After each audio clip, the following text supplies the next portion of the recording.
India സഖ്യത്തിൽ Lok Sabha seat വിഭജനത്തിൽ ഏറെക്കുറെ തീരുമാനമായിരിക്കുകയാണ്.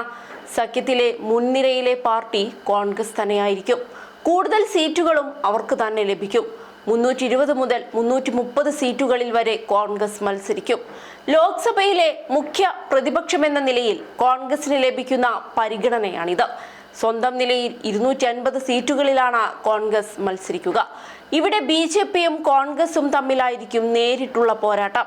അതേസമയം ഏകദേശം 9 സംസ്ഥാനങ്ങളിലായുള്ള 75 സീറ്റുകളിൽ കോൺഗ്രസ് സഖ്യകക്ഷികൾക്കൊപ്പമാണ് മത്സരിക്കുക.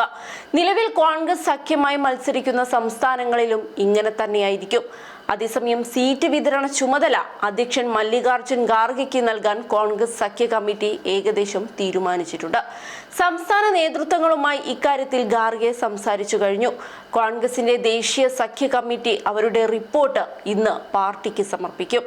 അതോടൊപ്പം തന്നെ കോൺഗ്രസ് നേതൃത്വം മറ്റ് സഖ്യകക്ഷികളുമായി സീറ്റ് വിഭജനം സംബന്ധിച്ച ചർച്ചകളും ആരംഭിക്കും.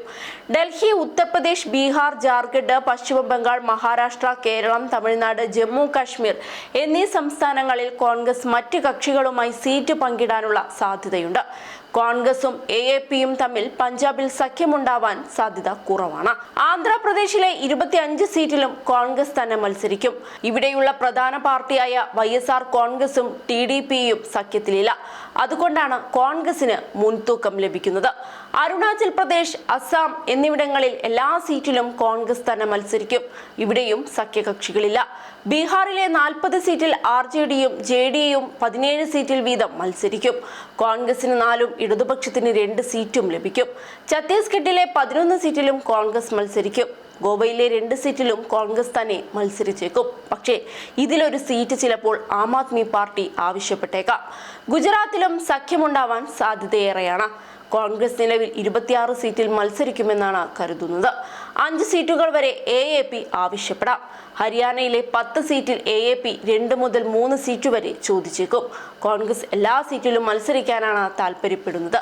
ജാർഖണ്ഡിലെ 14 സീറ്റിൽ കോൺഗ്രസ് 7 എണ്ണത്തിലും JMM 4 സീറ്റിലും മത്സരിക്കാനാണ് സാധ്യത. RJD, JDU ഇടതു പാർട്ടികൾക്കായി 3 സീറ്റുകൾ വിട്ടുകൊടുക്കും. ഹിമാചൽ, കർണാടക എന്നിവിടങ്ങളിൽ എല്ലാ സീറ്റിലും കോൺഗ്രസ് മത്സരിക്കും. മണിപ്പൂർ, മേഘാലയ, മധ്യപ്രദേശ്, മിസോറാം, നാഗാലാൻഡ്, ഒഡീഷ, പഞ്ചാബ്, രാജസ്ഥാൻ, സിക്കിം, ഉത്തരാഖണ്ഡ്, തെലങ്കാന എന്നിവിടങ്ങളിലും കോൺഗ്രസ് ഒറ്റയ്ക്ക് മത്സരിക്കും.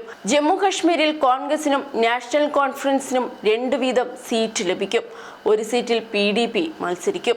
അതേസമയം ഇന്ത്യ സഖ്യത്തിൽ നിതീഷ് കുമാറിനെ സുപ്രധാന പദവി ഏൽപ്പിക്കാൻ തീരുമാനിച്ചുവെന്നാണ് പുതിയ റിപ്പോർട്ട്. നിതീഷിനു പക്ഷേ സഖ്യത്തിലെ പല നടപടികളിലും അതൃപ്തിയുണ്ട്. യോഗത്തിന് ശേഷം വാർത്താ സമ്മേളനങ്ങളിൽ പോലും അദ്ദേഹം പങ്കെടുക്കാറില്ല. ഇത് പരിഹരിക്കാൻ കൂടിയാണ് പുതിയ ശ്രമം. നിതീഷ് കുമാറിനെ സഖ്യത്തിന്റെ കൺവീനറാക്കാനാണ് കോൺഗ്രസിന്റെ നീക്കം. സഖ്യത്തിനുള്ളിൽ കോൺഗ്രസ് നിതീഷിനായി ശക്തമായി വാദിക്കും. JDU ദീർഘകാലമായി നിതീഷിനെ അധ്യക്ഷനാക്കണമെന്ന് ആവശ്യപ്പെടുന്നുണ്ട്.